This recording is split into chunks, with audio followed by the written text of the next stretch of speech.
নাই এতিয়া বহুত প্ৰাৰম্ভিক আমাৰ কাম আধৰুৱা কাম যোৱাবাৰো আধৰুৱা কামখিনি বাকী আছে বিশেষ শিক্ষা আৰু স্বাস্থ্যৰ ক্ষেত্ৰত আৰু আত্মনিৰ্ভৰ ল'ৰা ছোৱালীক কৰাৰ ক্ষেত্ৰত আমি গুৰুত্ব দিম কিয় কোনোবাই কৈছে ড্ৰাগছ চলিছে কোনোবাই কৈছে মদ চলিছে চলিবই কলি যুগত এইটো চলিবই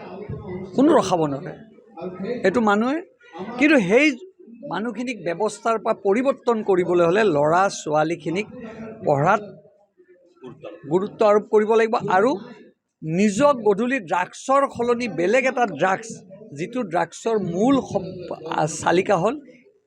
ইনকাম নিজক আত্মনিৰ্ভৰ কৰা আৰু এই কামটোত মই এবাৰ গুৰুত্ব দিম কোনোবাই কৈছে ড্ৰাগছ নিৰ্মূল কৰিব লাগে এইবিলাক আজি নহয় যুগ যুগান্তৰ ধৰি চলি আহিছে কোনে কাক ৰোধ কৰিব মদ খোৱাটো কোনোবাই বন্ধ কৰিব পাৰিব চিগাৰেট খোৱাটো ঠিক আছে ড্ৰাগছ বন্ধ চিগাৰেট খোৱা ৰুধিব পাৰিব চাদা খোৱা ৰুধিব পাৰিব বিড়ি খোৱা ৰুধিব পাৰিব কিন্তু ব্যৱস্থাটোক পৰিৱৰ্তন কৰিবলৈ হ'লে তেওঁলোকক এটা বেলেগ কামত হাত দিব লাগিব সেইটো হ'ল ইণ্ডিভিজুৱেলি তেওঁলোকক বেনিফিট আৰু চৰকাৰে এইবাৰ গুৰুত্ব দিছে মই কৈছোঁ যে আমি ধোচাৰ দোকান কিয় খুলিব লাগে বাইহাটা চাৰিআলি চাওমিনৰ দোকান কিয় খুলিব লাগে আমি চাইনিজ দোকান কিয় খুলিব লাগে ম'মৰ কিয় অসমীয়া খাদ্যৰ দোকান এখন আমি খোলা নাই কিয় ধাবাত আমি অসমীয়া খাদ্যৰ ব্যৱস্থা কৰা নাই কওক মোৰ ঘৰত লাড়ু আছে পিঠা আছে চাউল আছে চেনি আছে নিমখ আছে অসমীয়া খাদ্যৰ দ্বাৰা অসমৰ খাদ্যক বাকী বাহিৰৰ ৰাজ্যত বাদ দিয়ক অসমৰ বাইহাটা চাৰিআলিত এখন ভাল ধাবা খুলিছোঁ আমি পাঞ্জাবী জাতিটোক বা তেওঁলোকৰ ব্যৱস্থাটোক আমি সমালোচনা কৰা কিন্তু অসমীয়া হিচাপে কি কৰিছোঁ জানো এখন অসমীয়া আমি যি আমাৰ অসমৰ সুখাদ্য বুলি আমি গৌৰৱ কৰোঁ মই সেই ব্যৱস্থাটোত এবাৰ গুৰুত্ব দিম আৰু মুখ্যমন্ত্ৰী ডাঙৰীয়া পদক্ষেপ ল'ব যে ভাৰতবৰ্ষৰ বিভিন্ন প্ৰান্তত এখন ৰেষ্টুৰেণ্ট অসমীয়া ৰেষ্টুৰেণ্ট থলুৱা খাদ্য এই ব্যৱস্থাটো হাতক লওক ট্ৰাইবেলসকলক ধন্যবাদ দিব লাগিব ট্ৰাইবেল মানুহখিনিক তেওঁলোকে কৰিছে মই কৈছোঁ এখন বাইহাটা চাৰিআলিত অসমীয়া সুখাদ্য হওকচোন দোকান মই সহায় কৰিম মোক কোনোবা আগবাঢ়ি আহক মই ব্যক্তিগতভাৱে আইল হেল্প ইউ কোনোবা যদি মোক আহে আপোনালোকে কৈ থলোঁ আজি এইটোত গুৰুত্ব দিম আৰু ল'ৰা ছোৱালীক আত্মনিৰ্ভৰ কৰাৰ পঢ়াত গুৰুত্ব দিয়ক শিক্ষাত গুৰুত্ব দিয়ক গধূলি সময়ত তাৰ বাবে এই ড্ৰাগছ নিৰ্মূলৰ কাৰণে কিবা এৱাৰনেছ আপোনালোকে চাওক মইতো কি ক'লোঁ আপুনি বুজি লওক ড্ৰাগছটোৰ কথাটো পাহৰি যাওক সেই ড্ৰাগছটোৰ পৰা এটা আত্মনিৰ্ভৰ ড্ৰাগছ কৰাৰ কাৰণে ল'ৰা ছোৱালীখিনিক ব্যৱস্থা কৰিব লাগিব যে চৰকাৰে ড্ৰাগছটো বন্ধ কৰিছে কিমান গাঞ্জা চৰকাৰে ডেইলি কৰিছে কিন্তু পাৰিছোঁ জানো আমি ৰখাব যেতিয়া ঘৰে ঘৰে নিজে ড্ৰাগছ খাব তাৰমানে তেওঁলোকৰ বেলেগ কাম নাই সেইটো মানুহ সেই দিনটো মানুহ পাহৰিলে এইটো এটা পুৰণা হৈ গ'ল ড্ৰাগছ নিৰ্মূল সজাগতা কিন্তু তেওঁলোকক পৰিৱৰ্তন কৰিবৰ কাৰণে বেলেগ ব্যৱস্থা লৈ যাব গধূলি সময়ত এক্সাৰচাইজ কৰাব লাগিব ল'ৰা ছোৱালীক মোক হাঁহে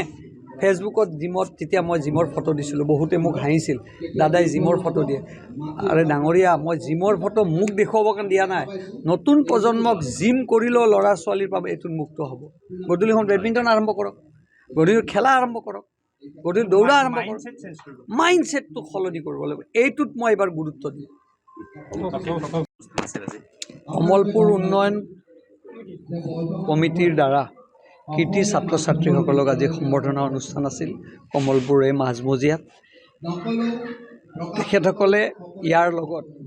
বিধায়ক হিচাপে মই দ্বিতীয়বাৰৰ কাৰণে নিৰ্বাচিত হ'লোঁ সকলোৰে সহায় সহযোগত তেখেতসকলে মোকো সম্বৰ্ধনা জনালে এই চেগতে কৃতি ছাত্ৰ ছাত্ৰীসকলৰ উজ্জ্বল ভৱিষ্যত কামনা কৰিছোঁ লগতে মই ধন্যবাদ জনাইছোঁ কমলপুৰ উন্নয়ন পৰিষদক তেখেতসকলে আশীৰ্বাদ দিলে মোক আৰু অনাগত দিনত কাম কৰাৰ সংকল্প লৈ নতুন উদ্যমেৰে আকৌ আগবাঢ়িলোঁ প্ৰশ্ন এটা আছে ৰাজীৱ ভৱনত এই জনপতি নিৰ্বাচনক লৈ মাৰপিট হোৱা বুলি খবৰ এটা আহিছে এই কথাটোৰ উত্তৰটো আচলতে ৰাজীৱ ভৱনতহে আপোনালোকে সঠিক পাব কিন্তু আমি যিমানখিনি শুনিছোঁ তেখেতসকলৰ মাজত তীব্ৰ মানে মাৰপিট শব্দটো নকওঁ কিন্তু মনৰ অমিল হৈছে এতিয়া আমাৰতো মুখ্যমন্ত্ৰী নিৰ্বাচন আমি কৰিয়ে পেলালোঁ 102জন বিধায়কৰ পৰা আমি মুখ্যমন্ত্ৰী নিৰ্বাচন কৰিলোঁ তেখেতসকলৰ 18জন থাকোঁতে LOP নিৰ্বাচিত কৰিব পৰা নাই। ইয়াৰ ইংগিতটো কি বুজায়? যদি 102টা তেওঁলোকৰ হ'ল হয়, তেওঁলোকেতো ভূমিকম্প হৈ গ'ল ইয়াত, বা ইয়াত আমাৰ প্ৰাকৃতিক দুৰ্যোগ হৈ গ'ল হয়। সেইকাৰণে যিটো দলত 18জন বিধায়কে চম্ভালিব পৰা নাই, সেই দলটোৱে অসমৰ ৰাইজক কেনেকৈ চম্ভালিব? সেইটোৱে ডাঙৰ প্ৰশ্ন গৌৰৱ গগৈ ডাঙৰীয়ালৈকে। যিকোনো খবৰৰ বাবে যোগাযোগ কৰক আমাৰ এই নম্বৰত